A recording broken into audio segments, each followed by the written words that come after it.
Alright, so this is supposed to be a quick swap on some tie rod ends and then swap on the rear brakes. Wasn't sure on the rear brakes how bad the calipers were, if there's an issue there, any leaking, but I felt like there was some binding on its own. So I ended up swapping out calipers, rotors, and brake pads. Brake pads were absolute trash. They've been making noise for about 2 weeks. Knew they're pretty worn. Right side was real bad. Looks like fish scales, steel on steel. Left side also wasn't great. Wasn't quite as much wear.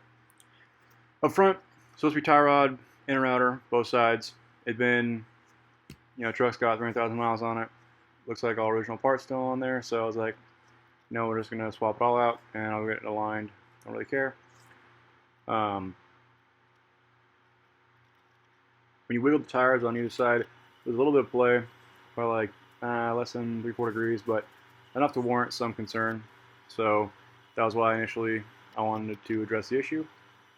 Figured that the inner tie rod on the driver's side had too much play in it. That's kind of how it seemed the worst. What we ended up diagnosing with, after pulling it all apart, you see them will come over, end up taking that front skid shield, or you're going to call it, off, is the pinion arm and the idler arm. A lot of play in there, so I ended up replacing those. Pain in the butt to get off. There's they've been sitting on there, probably again, original parts, almost 20-year-old truck. Took some convincing to get off there. Left side, smacked with a hammer for a while. Handle as you can so you don't mess up anything. That's supposed to, it's going to stay on the truck, and eventually that free itself. Other side, smacked for a while. I could feel like maybe a half degree of movement overall in the pin. Did not want to come out still. Was able to get a small puller on there just to give it some pressure so that it had a little bit of pressure on it while I was smacking it. Still took 15 minutes me hitting on the hammer and then going back and forth with a little prying tool on the inside. Those little fork deals. Again, still took a lot of convincing, but came off. While the truck was up there, I tightened some of the lift kit suspension parts because easy access, why not?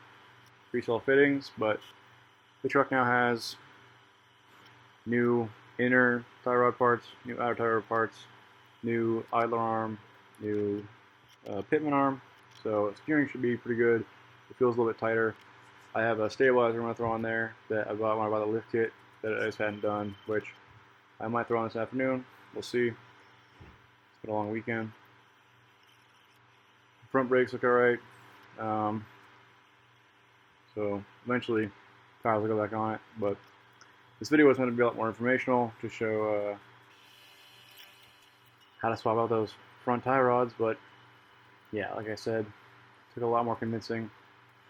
The tie rod, the inner tie rod tool that I got, one from Advanced Auto Parts and the one they had in the shop here, did not work. I ended up using just a big breaker bar and a crow's foot.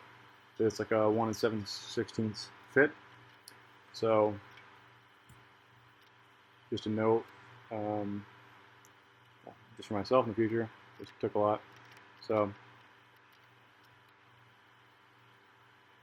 everything from the tie rod to the cast nut, all that has very specific torque values.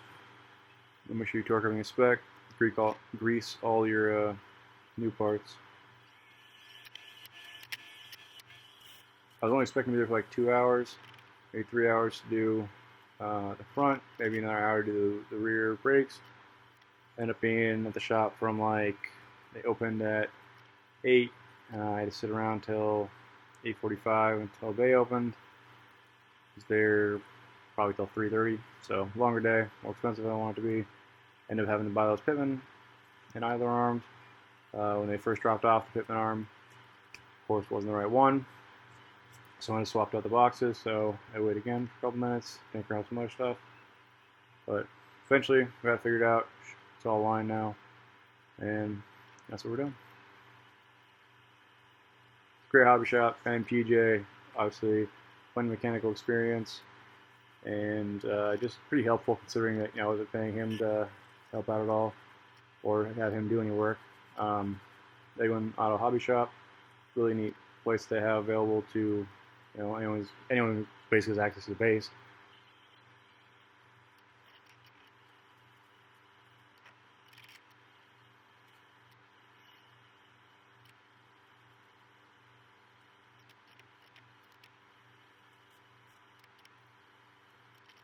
Button it back up. Right side wheel goes back on.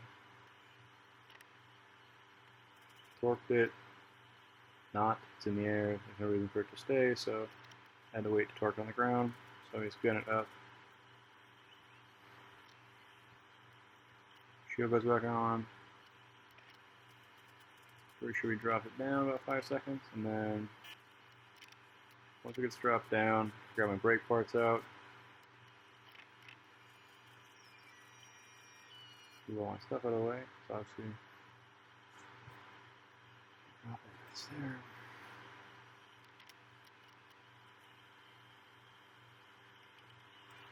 Alright, truck goes back up. Now work on the rear end. Pretty sure I grab the GoPro. Yeah. Passenger side comes off. Need the brakes for a little bit. Get this jacked up higher. Knees were killing me by the end of the day. Whatever. So it's getting old. That rotor did not want to come off. It's not that happy. I had to bang out for a bit with a hammer. Used the hammer a lot more yesterday than I thought I was going to need to. So that was great. Not that a hammer doesn't feel natural in the hand, but sometimes you just don't want to smack the shit out of your stuff.